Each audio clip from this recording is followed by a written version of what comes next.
सुगुरु शरणं विघ्न हरणं मिटे मरणं सहज हो मन जगे चेतन करे दर्शन स्वयं के हम बने अरहं बने अरहं बने अरहं बने अरहं। परम प्रभु को प्रणाम। परम पूज्य गुरुदेव आचार्य महाश्रवण जी को वंदन। मुनि हेमंत कुमार जी, श्रावक श्राविकाओं, कुछ बातें ऐसी होती हैं जो सीधी समझ में आती है और कुछ बातें ऐसी होती है जो हथौड़ा ठोक ठोक के डालो तब भी नहीं घुसती। और अभी जो अपने 2 दिन की बात रही सीधी समझ में आने वाली बात है, क्योंकि 2 करोड़ की बात है। अभी बैठा था तो 2 बच्चे मेरे सामने बैठे थे। क्या नाम है? विराग और तनुष। कि महाराज कल आपने 1 करोड़ की बात बताई थी ना, आज 1 करोड़ की बात बताएंगे ना। और अब देखो 1 करोड़ की बात इनको भी समझ में आती है। तो कुछ शब्द ऐसे होते हैं तो सीधे दिमाग में, अब मैं अगर ऐसे कहते थे ना, विषय रखता ना, जीवन की 2 बातें या जीवन जीने के 2 सूत्र, तो शायद आप गौर करते कि नहीं करते। लेकिन जब ये कहते हैं ना 2 करोड़ की 2 बातें, तो सीधा अंदर तक जाता है। और निश्चित रूप से शब्दों का भी बड़ा महत्व होता है। तो कल हमने जाना था 1 करोड़ की 1 बात। कौन सी जानी थी कल?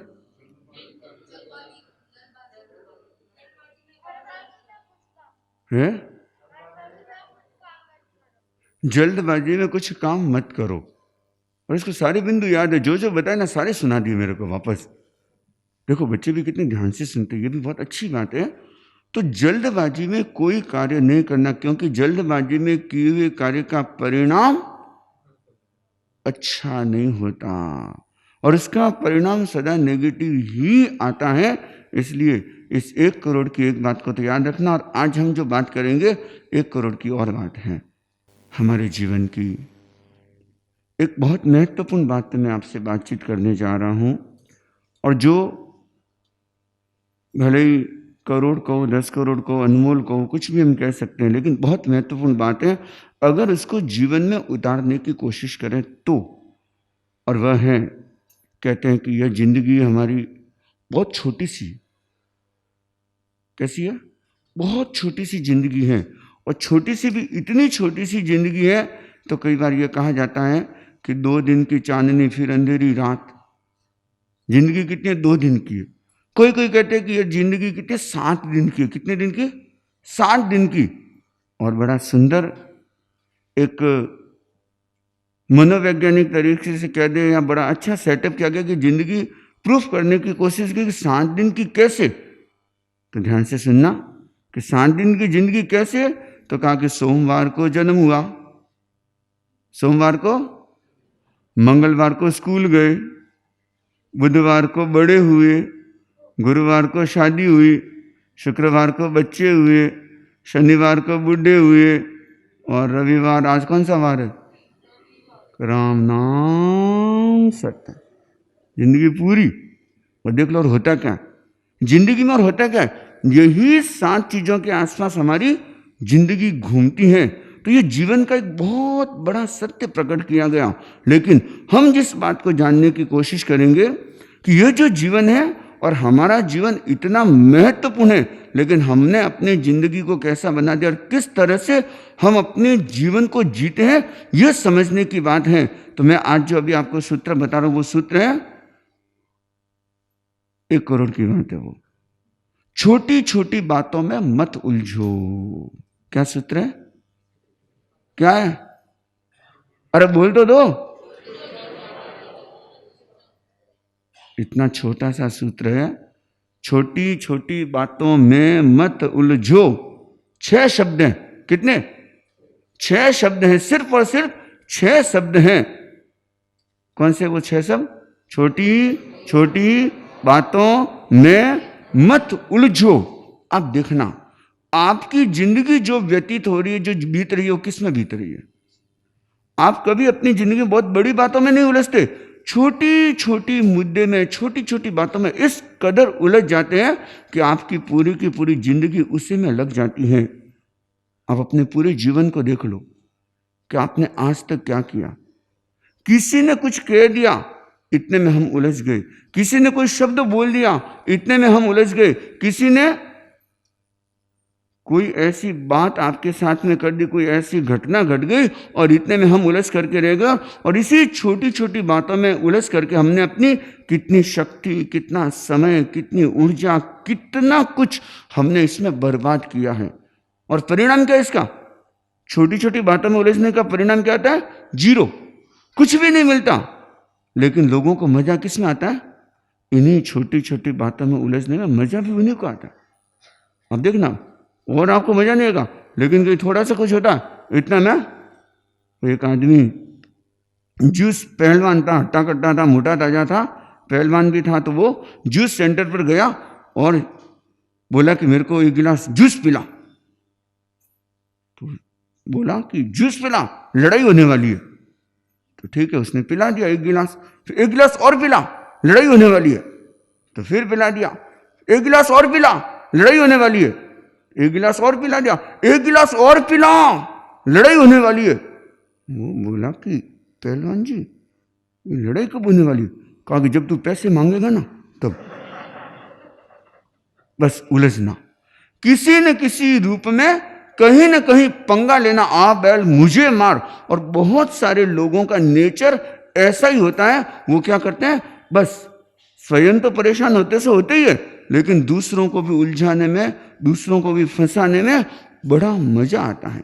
और बहुत हमारे आसपास देखना, ऐसे ही लोग ज्यादा होते हैं जो स्वयं भी उलझे हुए होते हैं और दूसरों को भी उलझाने का काम करते हैं। लेकिन अगर जीवन में कुछ ऊपर उठना है, जीवन में कुछ विशेष होना है, तो कहते हैं इन छोटी छोटी बातों में उलझना छोड़ दो। और जब तक आप छोटी छोटी बातों में उलझते रहोगे तो क्या रह जाओगे? जो छोटी छोटी बातों में उलझता है वह छोटा रह जाता है, और जो इन छोटी छोटी बातों में नहीं उलझता वह बहुत विशेष बन जाता है, बहुत महान बन जाता है। क्योंकि इन्हीं छोटी छोटी बातों में उलझने का परिणाम आज जो घर घर में दीवारें खड़ी हो रही है, इसका कारण क्या है? आप देखना, अगर आप भाई भाई के बीच में अलगाव हुआ, देरानी जेठानी के बीच में अलगाव हुआ, चाहे बाप बेटे के बीच में अलगाव हुआ, घर में दीवार खड़ी हुई, तो क्यों ही? बहुत बड़े मुद्दे नहीं थे, बहुत छोटे मुद्दे थे। अच्छा, पिता ने भाई को, बड़े भाई को ज्यादा दे दिया, छोटे भाई को कम दिया। अच्छा, सासू ने मेरे को ऐसा कह दिया इसलिए, या देरानी जेठानी के आपस में सेटिंग नहीं हुई इसलिए।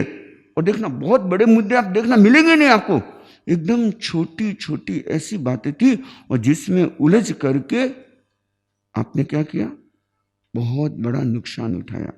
एक अच्छे भाई को खोया, या ऐसे कह सकते हैं एक अच्छे परिवार को आपने तबाह कर दिया।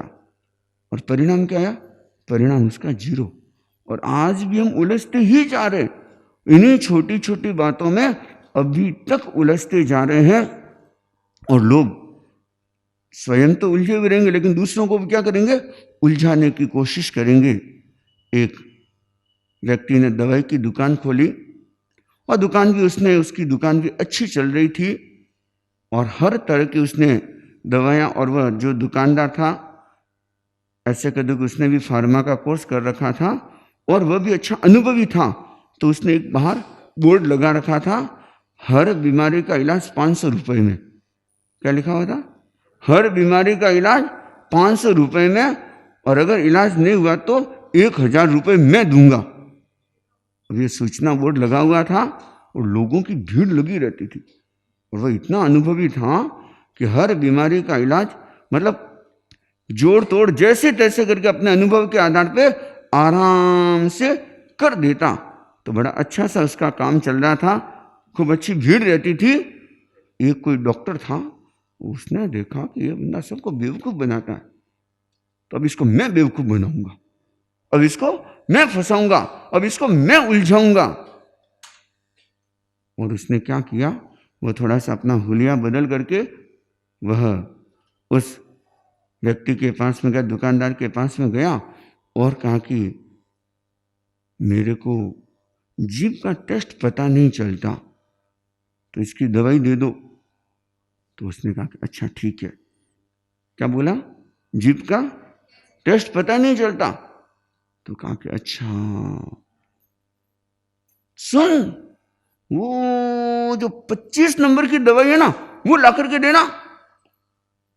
तो जो आदमी था वो 25 नंबर की शीशी लेकर के आया और कहा कि जीभ निकालो।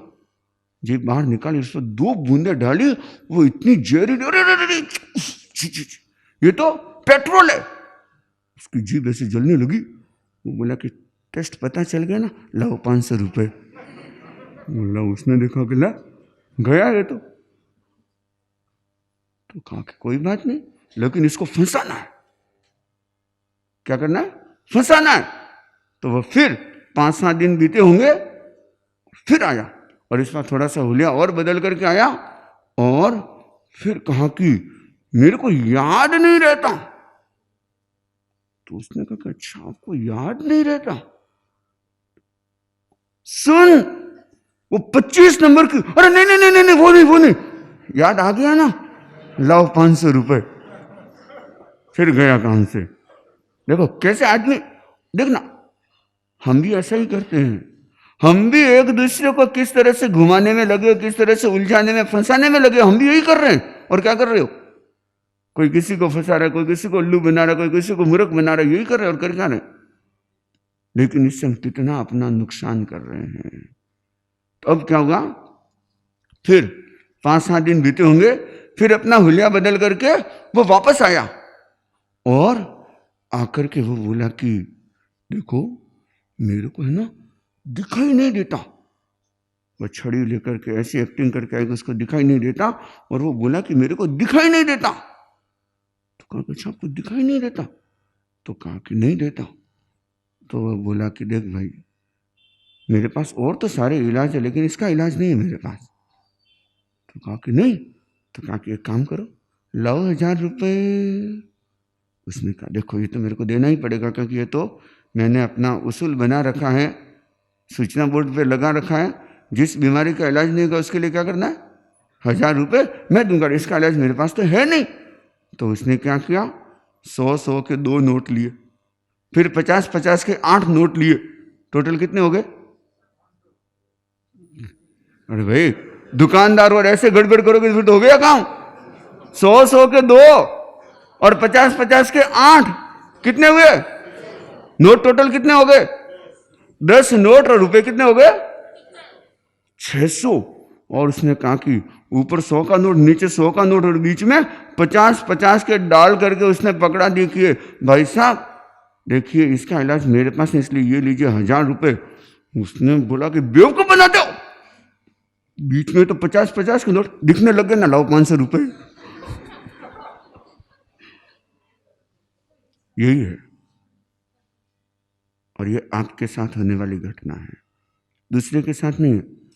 आप लोग भी यही कर रहे हो कि हम किस तरह से एक दूसरे को उलझने और एक दूसरे को उलझाने में लगे हुए हैं, और स्वयं हम इतने उलझते जाते हैं। और इसमें देखना आप अपना कितना कीमती समय, कितनी ऊर्जा सारी की सारी बर्बाद करते जा रहे हैं। और उसका परिणाम क्या आ रहा है? उसका परिणाम अशांति, उसका परिणाम दुख, उसका परिणाम दूरियां, उसका परिणाम ये जितना भी ऐसे कह दो कि ये हड़ताल होती हैं या झगड़े दंगे फसाद करने वाले होते हैं, वो कौन लोग होते हैं? वो वही लोग होते हैं जो इन छोटी छोटी बातों में उलझते जाते हैं, और हर चीज में वो उलझते जाते हैं। और कोई धर्म संप्रदाय को लेकर के छोटी छोटी बातों में उलझ जाता है, तो कोई रिलेशन को लेकर के छोटी छोटी बातों में उलझ जाता है, तो कोई आपसी व्यवहार को लेकर के छोटी छोटी बातों में उलझ जाता है। कल मैं गयो बड़े तो मैंने पूछो ही कोई नहीं, उलझ गए। कोई आपके घर पे आया और अगर थोड़ा सा कुछ हो गया और इतने में आप उलझ गए। और देखना आप लोगों के साथ क्या होता है, कोई बात चालू करते हैं, चालू तो कहां से करते हैं, पूछती कहां पे, और कई बार तो ऐसी ऐसी बातें होती हैं जिसका कोई तुक नहीं है, कोई सेंस नहीं है, लेकिन इस कदर उलझ जाते हैं और उसका परिणाम इतना खतरनाक रूप से भोगना पड़ता है। ऐसे कह दो कि उसका परिणाम व्यक्ति सोच भी नहीं सकता कि क्या आएगा। एक आपको मैं गुजरात की घटना सुना रहा हूं और देखना, बात कुछ नहीं और बात का बतंगड़ कितना। और यह घटना आप लोगों के घरों में भी घटती है, आप लोगों के घरों में वैसी घटना घटती है। और देखना उस घटना का परिणाम क्या आता है। दो भाई, पाटन की घटना है। कहाँ की? पाटन, गुजरात में है पाटन, जो हेमचंद्राचार्य की धरती मानी जाती है। तो पाटन की घटना है। वहां पे बहुत संपन्न सेठ था और दो बेटे, और दोनों भाइयों के बीच में इतना प्यार, इतना प्यार, इतना आपसी, ऐसे कह दो कि उनका सामंजस्य। और लोग उदाहरण देते थे, करे वाह सेठ की पुण्य ही देखो कि कैसे दो बेटे एकदम हीरे की तरह, मतलब दोनों भाई किस तरह से रहते हैं और कितना इनका मेल मिलाप सब कुछ। और लोग वाहवाही करते थे। सेठ की मृत्यु हुई और इसके बाद में अब दोनों बेटों की शादियां भी हो गई, दोनों भाइयों की शादियां हो गई। और शादी होने के बाद में कुछ वर्षों बाद क्या होता है, दोनों भाई आपस में चिंतन करते हैं और बड़ा भाई कहता है छोटे भाई से कि भाई देख, अब अपने बच्चे भी बड़े हो रहे हैं, तो एक काम करते हैं, अपने बड़े प्रेम से अलग हो जाते हैं। तो कहा कि ठीक है भाई जी, जैसा आपको करना है, आप जो करेंगे मुझे एक्सेप्ट है, मुझे मान्य है। आप जो जैसा आपको करना है, क्योंकि उसे विश्वास था कि मेरा भाई है, वो गलत तो नहीं करेगा, तो जैसा आप करेंगे मुझे मान्य है। और व्यवस्था की और आराम से इतनी अच्छी तरह से व्यवस्था हुई, सारी चीज़ों का बंटवारा हो गया, सिर्फ एक चीज़ बच गई। और वो भी कौन सी, क्या चीज़ थी पता है? बरनी। क्या होती है? जो अचार डालते हैं ना, जिसमें बंडी बोलते हैं, बरनी भी बोलते हैं, और क्या बोलते हैं? मारवाड़ में तो बंडी बोले, जिसमें अचार डाला जाता। वो क्या थी? उस पर कुछ ऐसी कारीगरी, ऐसे मतलब कलाकारी की हुई थी और दिखने में बड़ी सुंदर लगती थी। और वह जो उसकी माँ की कह दो या सासू की कह दो, वो एक तरह से निशानी, वह एक बच गई, बाकी सारी चीज़ों का बंटवारा हो गया।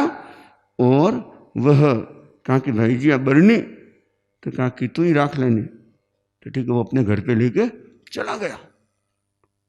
आप हंसोगे ऐसी बात सुनकर के, लेकिन ये हंसने की नहीं, रोने की चीज़ है। अब देखो, वो लेकर के चला गया और बड़ा भाई वो अपने घर पे गया, तो उसकी पत्नी ने कहा कि अजी वो बरनी कहाँ है? तो कहा कि अरे वो तो छोटे के पास में। वहां बरनी, बात तो मनने चाहिए, बात हमारे सासू जी की निशानी है, उसको तो मैं ही रखूंगी। तो कहा करे क्या फर्क पड़ता है उस, ना ना ना ना ना ना, आज तो मननी चाहिए। तो क्या हुआ? अच्छा ठीक है, मैं उसको बोल दूंगा। वो गया अपने भाई के पास में और उसका क्या, सुन वो तेरी भाभी है ना, वो बरनी मांग रही है, बरनी ला करके दे देना। कहा कि ठीक, अभी लेके आता हूँ। वो गया अंदर और अपने घरवाले से बोला कि सुन, अरे वो बरनी है ना, वो भाभी जी मांग रहे, भाभी जी को दे दे। कि ना, आ क्या दे दूं, आ तो मारे सासू जी की निशानी है, आ तो को नहीं दूं। करे काई फर्क पड़ा? ना, आज तो को नहीं दूं। वो गया करे भाई जी अब मानने ही को नहीं, वह कहकर भाई को नहीं मानना। तो अब आपस में मामला इतना बढ़ गया, इतना बढ़ गया, आप ताज्जुब करोगे, वो मामला कोर्ट कचहरी तक चला गया। अब बात क्या थी? कुछ भी नहीं, लेकिन मामला कहां तक चला गया? कोर्ट कचहरी तक चला गया। और एक याद रखना, ध्यान रखना, एक सीख कह दो, शिक्षा कह दो, कुछ भी कह दो, सुझाव कह दो, कि आपस में अगर कभी कोई मामला हो भी जाए ना, भाइयों भाइयों के बीच में, किसी के बीच में, लेकिन कोर्ट अदालत का चक्कर तो जिंदगी में कभी मत काटना। क्योंकि अदालत का चक्कर काटने का मतलब क्या हुआ? अदालत की फुल फॉर्म क्या किसी को पता है? अदालत की फुल फॉर्म, अदालत में कितने अक्षर है? 4। अदालत, अ मतलब आओ, आगे क्या है? डा, दो, लड़ो, तबाह हो जाओ। और यही होता है। और होता क्या है? आप देख लो, ऐसे ऐसे केसेस चल रहे हैं, व्यक्ति की मृत्यु हो गई फिर भी केस चल रहा, वर्षों के वर्ष बीत जाते हैं, पीढ़ियों की पीढ़ियां बीत जाती हैं, फिर भी कोर्ट कचहरी का चक्कर लगाना पड़ता है और तारीख पे तारीख आती जाती है, इसका कोई निर्णय नहीं आता। मिला क्या? और जितना तू वहां लगा रहा है, इतना अगर भाई को दे देता तो कम से कम शांति से सलटाना तो हो जाता ना। लेकिन नहीं, आदमी की सोच किस तरह की देखो। तो भाइयों का मामला कहां चला गया? कोर्ट कचहरी में चला गया। और आप विश्वास नहीं करोगे, वह कोर्ट कचहरी का जो चक्कर चला ना, कितने वर्षों तक? 12 वर्षों तक केस चला। कितने? डेट पर डेट पड़ती रहती, 12 वर्षों तक केस चला। और हुआ क्या? एक कोई समझदार जज आया वहां पर और उसने वो फाइल खोली और देखा कि है ये क्या, ये इन सेठ की संतान है, ये दोनों भाई इस तरह से लड़ रहे, और गांव में उनकी इतनी थू थू ऐसे कह दो कि इज्जत के कांकरे। और उसने देखा कि कहाँ वो सेठ और कहाँ ये दोनों बेटे, और कहा कि मामला आपस में थोड़ा सा सलटा देना चाहिए, समझौता करवा देना चाहिए। तो उन दोनों को बुलाया और कहा कि अरे भाई ये क्या मामला है? तो कहा कि जज साहब, तो कहा कि अरे अच्छा ऐसी बढ़नी है, एक काम करो मेरे को भी दिखाओ तो सही, बढ़नी है कैसी, मैं भी तो देखूं, जिसके लिए तुम 12 साल से कोर्ट कचहरी के चक्कर काट रहे हो, तो मैं भी देख तो लूं। तो कहा कि अभी मंगवा देते हैं। तो कहा कि नहीं सुन, मेरे आदमी को भेजता हूं मैं। और अपने आदमी को बुलाया, कान में एक फूंक मारी और कहा कि जा लेकर के आ। और वो गया, कहाँ गया? बरनी लेने के लिए। और बरनी लेकर के आया। जैसे इस कोर्ट रूम में पहुंचा ना, जैसे उसने दरवाजे में प्रवेश किया और इतने में क्या हुआ, फिसल करके गिर पड़ा। और गिरते क्या हुआ, बरनी के तो टुकड़े टुकड़े। और वो जज उठा, रहे ये क्या, सेठ जी की बरनी तोड़ दी। वो बोला कि जज साहब गलती हो गई, कान में फूंक तो उसी ने मारी थी। तो वो दोनों भाई बोले अरे बहुत बड़ा नुकसान कर दिया। तो कहा कि नहीं जज साहब बहुत अच्छा हुआ। कि क्या, बरनी टूट गई? अरे इसी बरनी ने तो हम भाइयों को दूर कर रखा था, 12 साल से हम एक दूसरे से बोल नहीं रहे थे और हम भाइयों को दूर कर रखा था। कोई बात नहीं, टूट गई तो टूट गई, बहुत अच्छा हो, कम से कम अब आपस में हम एक तो रह तो पाएंगे। अब सोचना, आपको मेरा ऐसा हो सकता है क्या? देखना घरों में यही होता है। किसी ने कोई एक शब्द कहा था, कोई छोटी सी बात हुई थी और उस बात को लेकर के हम कितने उलझ गए और उसको मुद्दा इतना बड़ा बना लिया और कहाँ से कहाँ पहुँच गए। लेकिन याद रखना, जो इन छोटी छोटी बातों में उलझता है वो क्या रह जाता है? छोटा रह जाता है। और अगर हमें बड़ा बनना है, हमें विशेष बनना है, हमें अपने जीवन में कुछ करना है, कुछ पाना है, तो क्या करना होगा? इन छोटी छोटी बातों से निकलना होगा, ऊपर उठना पड़ेगा। और इतिहास उठा करके देखो, जितने भी महापुरुष हुए, जितने भी विशेष व्यक्ति हुए, वो कौन हुए? जो इन छोटी छोटी बातों में नहीं उलझे। जो इन छोटी छोटी बातों में उलझे वो कभी महान नहीं बन पाया, कभी विशेष नहीं बन पाया। लेकिन जो भी विशेष बने वो इन छोटी छोटी बातों में कभी नहीं उलझे। आचार्य भिक्षु के पास में एक व्यक्ति आया और कहा कि भिक्षु जी देखो, वो लोग तो आपके दोष निकाल रहे हैं। क्या बोले? आपके दोष निकाल रहे हैं, आपकी कमियां ढूंढते हैं। तो कहा कि अच्छी बात है ना। क्या बोले? अच्छी बात है ना कि देखो मैंने साधना का पद स्वीकार कर, मेरे में तो कितनी कमियां हैं, कुछ कमियां मैं निकालूंगा और कुछ कमियां निकालने में वो सहयोग कर रहे हैं, और जब कमियां निकल जाएगी तो मैं भी। बस वही चीज है कि हमको कभी उलझना नहीं है। अगर किसी ने कुछ कह दिया, अच्छा ठीक है, अगले का सोच है। अगर कोई बात हो गई, ठीक है भाई, साथ में रहते कभी कभी कुछ हो भी जाता है। अगर आप इतना सा सोच लेंगे तो देखना कभी आपस में नहीं उलझेंगे। और ये उलझना क्या है? यही समस्या का बहुत बड़ा कारण बन जाता है। उलझना नहीं, हमको क्या करना है? सुलझ करके रहना है।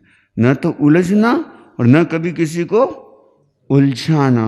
स्वयं सुलझे हुए रहो और दूसरों को सुलझाने की कोशिश करो। अब मान लो आप हाईवे पे जा रहे हैं और लंबा जाम लगा हुआ है, आप टू व्हीलर चला रहे हैं, आप क्या करोगे? रास्ता बदल दोगे? हैं?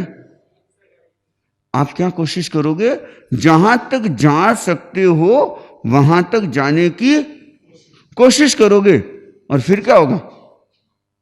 उसके बाद क्या करोगे? अब आगे जाने का रास्ता ही नहीं है तो रुक जाओगे। ऐसा तो नहीं है कि जाकर के ठोक दोगे। आप क्या करोगे? रुक जाओगे। बस यही समझना कि जहां तक होता है उलझना कभी नहीं। अगर कोई बात होती है शांति से, मिठास से, प्रेम से बैठ करके आपस में एक दूसरे को समझो और समझा दो। न तो कभी उलझना और न कभी किसी को उलझाने की कोशिश करना। साइड से निकल जाना। अगर कभी किसी ने कुछ कह दिया ना, अच्छा ठीक है, किस किस के मुंह को रोकोगे? किस किस का मुंह बंद करोगे? किसी ने कह दिया, ठीक है, अगले का सोच, अगले का चिंतन, अगला जाने, अगले का काम जाने, मेरे क्या फर्क पड़ना है? और किसी के कहने से, किसी का रिएक्शन सुनने से, प्रतिक्रिया सुनने से आप कभी अपने आप को मत बदलना। कहने वालों का काम है, कहेंगे, लेकिन हमको उसमें नहीं उलझना है। क्योंकि ऐसे लोग ज्यादा होते हैं जिनका काम क्या होता है? आग लगाना। क्या काम होता है इस दुनिया में? आग लगाने वाले ज्यादा होते हैं, बुझाने वाले आपको बहुत कम मिलेंगे। लेकिन लगाने वाले तो उनका काम ही होता है, वो उधर की बात इधर कहने आएंगे, इधर की बात उधर कहेंगे और जाकर के आपस में भिड़ा देंगे, लड़ा देंगे। उनका काम ही यही होता है। लेकिन हमें अगर जीवन को अच्छा बनाना, जीवन को श्रेष्ठ बनाना है तो इस 1 करोड़ की एक बात को याद रखना। और वो क्या है? इन छोटी छोटी बातों में कभी मत उलझना। बड़े आराम से, आसानी से उसमें से निकल जाना। भिड़ना मत, आराम से साइड से रास्ता बना के निकल जाना, लेकिन उलझना कभी मत। चाहे वो भाई भाई के बीच में कोई मुद्दा उड़ जाए, चाहे वो देरानी जेठानी के बीच में उड़ जाए, चाहे वो सासू बहू के बीच में उड़ जाए, चाहे वो बाप बेटे के बीच में उड़ जाए, चाहे वो अड़ोस पड़ोस के। और समाज में भी ऐसे बहुत तरह के लोग मिलेंगे आपको। देश में भी ऐसे बहुत तरह के लोग होंगे जो क्या करेंगे? बस छोटी छोटी बातों में उलझाते रहेंगे, लोगों को उल्लू बना। नेताओं का काम क्या होता है? बहुत सारे नेता आपको ऐसे मिलेंगे, स्वयं बहुत सेफ है, सुरक्षित है, लेकिन ऐसे कमेंट्स करेंगे, ऐसी बातें करेंगे जिससे जनता भड़क जाए। और उनका काम क्या? भड़काना। खुद तो सेफ है, लेकिन मरती कौन है? बेचारी जनता। परेशान कौन होती है? जनता। ये सारे उल्टे पुल्टे भड़काने वाले, उलझाने वाले काम जो करते हैं, देखना वो बहुत बड़ा स्वयं का तो नुकसान करती है, लेकिन परिवार का, समाज का, देश का भी कितना कितना नुकसान करते हैं। तो फिर हमारे सामने एक प्रश्न आता है, इन छोटी छोटी बातों में उलझता कौन है? कौन व्यक्ति उलझता है इन छोटी छोटी बातों में? बता दो, कौन उलझता है? हर कोई तो नहीं उलझेगा। देखना, मैं कुछ कारण बता देता हूं कि छोटी छोटी बातों में वही व्यक्ति उलझता है जिसकी सोच छोटी है। अगर बड़ी सोच होगी तो आप कभी नहीं उलझोगे। लेकिन बहुत सारे व्यक्ति नैरो माइंड होते हैं, बहुत छोटी सोच रखते हैं। बस मैं पिया, मेरा बैल पिया, ढह पड़ो कुआं, मतलब इस तरह की उनकी सोच होती है। और ऐसा व्यक्ति क्या करेगा? हर छोटी छोटी बात को मुद्दा बनाएगा। तो पहली बात क्या है? छोटी छोटी बातों में पहला उलझने का कारण क्या है? जिसकी सोच छोटी है वह व्यक्ति उलझता जाता है। और दूसरी बात होती है जिसकी सोच स्वार्थी है। कौन सी सोच है? स्वार्थी, जो सिर्फ अपना देखता है, दूसरे को किसी से बोले अगर घर टूटता है तो टूटने दो, मेरा काम होना चाहिए। ऐसे भी लोगों की, बहुत तरह के लोगों की सोच होती है कि बस ऐसी सिर्फ और सिर्फ वो अपने स्वार्थ को देखते हैं, लेकिन बाकी किसी का अगर उसको नुकसान होता तो होने दो, मेरा काम नहीं अटकना चाहिए। तो जिसकी सोच स्वार्थी होती है वो इन छोटी छोटी बातों में उलझता है। और तीसरी, जिस व्यक्ति का क्रोध प्रबल होता है और अहंकार प्रबल होता है, जिसमें क्रोध और अहंकार की मात्रा ज्यादा होगी ना, वो व्यक्ति क्या करेगा? हर छोटी छोटी बात में उलझता जाएगा। जिसको गुस्सा बहुत ज्यादा आता है, देखना वो हर चीज में उलझेगा, भिड़ जाएगा। या जिस व्यक्ति का अहंकार ज्यादा प्रबल है, मैंने कहा मेरी बात क्यों नहीं मानी, तो वो क्या करेगा? उसमें उलझता जाएगा। तो तीसरी बात है, क्रोध और अहंकार जिसका प्रबल होता है वो इन छोटी छोटी बातों में उलझता जाता है। पहली बात, कौन उलझता है? जिसकी सोच छोटी है। दूसरी बात, स्वार्थी सोच। और तीसरी बात, जिसका क्रोध और अहंकार प्रबल होता है। और चौथा, जो निकम्मा आदमी है, जिसके पास कोई काम धंधा नहीं है, खाली दिमाग क्या करेगा? बस काम यही है, इधर की उधर करना, उधर की इधर करना, टाइम पास करना कैसे भी करके। अब टाइम पास करने के लिए तो कुछ न कुछ तो करेगा ही। वो एक बहन घर से बाहर जा रही थी, तो भाई ने पूछ लिया कि बहन किधर? तो बोली पड़ोसी से लड़ने। क्या बोली? पड़ोसी से लड़ने। तो बोला कि कल भी तो गई थी, कल सेमीफाइनल था, आज फाइनल है। और यही हो रहा कि बस आदमी को क्या होता है कि कोई ना कोई मुद्दा चाहिए, और कहीं को तो बस थोड़ा सा कुछ मुद्दा मिलता है ना, इतने में उनको रस इसी में आता है। और जब तक कोई एक दो बार नहीं कर ले, झगड़ा नहीं हो जाए, तो उनको तो रोटी नहीं पचे। हाँ कहीं बोले रोटी हजम नहीं रहे नहीं। हाँ देखना अनुभवी है या क्या है वो तो भाई, लेकिन ये होता है कि कईयों का नेचर इसी तरह का होता है कि जब तक एक दो से नहीं भिड़ जाए, चाहे वो घर में कि चाहे अड़ोस पड़ोस में या कहीं पर भी, तब तक कहते हैं कि उनका खाना पचता ही नहीं है, उनका दिन बीतता ही नहीं है। लेकिन हमें यह सोचना है इस आदत के कारण या इस वृत्ति के कारण से हमारे जीवन में क्या परिणाम आ रहा है, हम अपने जीवन का कितना नुकसान कर रहे हैं। और जो इतना सुंदर जीवन मिला हुआ है, इतना श्रेष्ठ जीवन मिला हुआ है, लेकिन हमारी इसी छोटी छोटी बातों में उलझने के कारण से हमारे जीवन की सारी शक्ति इसी में खर्च हो जाती है। और आप देखना, ये जो ऊर्जा बनती है ना हमारे शरीर में, बहुत मुश्किल से बनती है, बहुत मुश्किल से बनती है। और खर्च करने में, बर्बाद करने में हम कितनी आसानी से कर देते हैं। इसलिए इन बातों का विशेष ध्यान रखना। तो जो निकम्मा व्यक्ति होता है वो क्या करता है? इन छोटी छोटी बातों में उलझता है। और पांचवा बिंदु, पहला बिंदु, दूसरा, तीसरा, चौथा, और चौथा होता है जिसका नेचर झगड़ालू है। जिसका नेचर क्या है? झगड़ालू। एक तो निकम्मा आदमी है, काम धंधा नहीं है, तो वो क्या करेगा? ये उल्टे पुल्टे काम करेगा। और एक व्यक्ति का नेचर, पांचवा व्यक्ति जो होता है जिसका नेचर झगड़ालू है, मतलब कि हर चीज में कोई भी अच्छी बात भी होगी ना, उसमें भी कोई ना कोई मुद्दा निकाल के झगड़ पड़ेगा। तो जिस व्यक्ति का नेचर झगड़ालू है वो व्यक्ति छोटी छोटी बातों में उलझता है। परंतु हमें इन छोटी छोटी बातों में नहीं उलझना है। तो एक अपने जीवन का उसूल बना लो। मैं कई बार, कोई मेरे को पूछता, महाराज मेरे को साधना में आगे बढ़ना है, मेरे को अध्यात्म में, धर्म में आगे बढ़ना है, तो मैं क्या करूं? तो मैं ये नहीं कहता कि तू ध्यान कर, मैं ये भी नहीं कहता कि तू माला फेर, मैं ये भी नहीं कहता कि तू तपस्या कर, मैं ये भी नहीं कहता कि तू सामायिक कर। मैं ये सुझाव देता हूं कि तू छोटी छोटी बातों में उलझना छोड़ दे। जब तक ये नहीं करोगे, आप न तो धर्म के मार्ग पर आगे बढ़ सकते हो, न साधना के मार्ग पर आगे बढ़ सकते हो, न अध्यात्म में आगे बढ़ सकते हो, न व्यापार में आगे बढ़ सकते हो, और न घर में सही ढंग से रह सकते हो। अगर हमें घर में सही ढंग से रहना है, व्यापार में आगे बढ़ना है, परिवार में सम्मान से रहना है, और अध्यात्म और साधना के मार्ग पर आगे बढ़ना है, तो इस छोटे से सूत्र को याद रखना। छोटा सा है लेकिन कितने का है?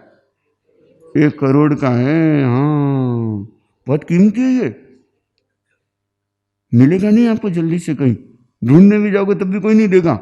ये तो मैं फोकट में दे रहा हूं ऐसे कह दो तो। लेकिन ध्यान से इस छोटे से सूत्र को प्रैक्टिकली करने की कोशिश करना। मान लो घर में गए, किसी ने गुस्सा कर दिया, अच्छा ठीक है कोई बात नहीं, अगले का नेचर है, कोई बात हो गया, कोई बात हो गई होगी। लेकिन ऐसा नहीं कि सामने वाले ने गुस्सा किया तो आप भी आजा मैदान में, हम देखी जाए। नहीं, अपने को तो उलझना ही नहीं है। अपने को तो क्या करना है? साइड से निकल जाना, पंगा तो लेना ही नहीं है कहीं। अपने को तो बस साइड से निकलना सीखना है। और साइड से निकलने का मतलब क्या हो गया कि बस हमको जो बिना फालतू की, बिना मतलब कि हाँ कोई ऐसा काम का मुद्दा है तो उसमें भी अगर कोई बात करनी तो पॉइंट टू पॉइंट शांति से अच्छी तरह से कर दो, लेकिन उलझना कहीं नहीं है। उसके बाद माने तो अगले का भाग्य, नहीं माने तो अगला भाग्य, अपने कुछ नहीं है। हम कभी भी फालतू में नहीं उलझेंगे। तो अगर इस छोटे से सूत्र को अपने जीवन में उतार दिया तो विश्वास है, ये जो मैंने 2 करोड़ की जो बातें बताई है ना, 1 करोड़ की पहली बात कौन सी थी? जल्दबाजी कभी मत करना, हड़बड़ी कभी मत करना। जो काम करना बड़े शांति से चिंतन पूर्वक कार्य करने का, कोई भी निर्णय करना है तब भी चिंतन पूर्वक करना, साधना करना है, धर्म करना है, वो भी चिंतन पूर्वक आराम से शांति से करना। हड़बड़ी कभी मत करना, क्योंकि हड़बड़ी करोगे तो गड़बड़ी होती जाएगी और छोटी छोटी बातों में उलझते जाओगे तो जीवन छोटा रह जाएगा। तो हमें अपने जीवन को छोटा रखना, बड़ा बड़ा कैसे बनाओगे? हवा भरे। हाँ, हमें क्या करना है, बस कोई मुद्दा आए ना, आज से ये नियम अपना लागू कर दो जिंदगी में कि कैसी भी परिस्थिति आए, ओके अच्छा ठीक है निकल जाओ, बस निकलना आना चाहिए अपने को। तो यह मैंने आपके सामने जीवन की तो बहुत महत्वपूर्ण बातें आपको बताई हैं और इन महत्वपूर्ण बातों को अपने जीवन में उतारने की कोशिश करेंगे इन्हीं भावों के साथ में। ओम शांति शांति शांति।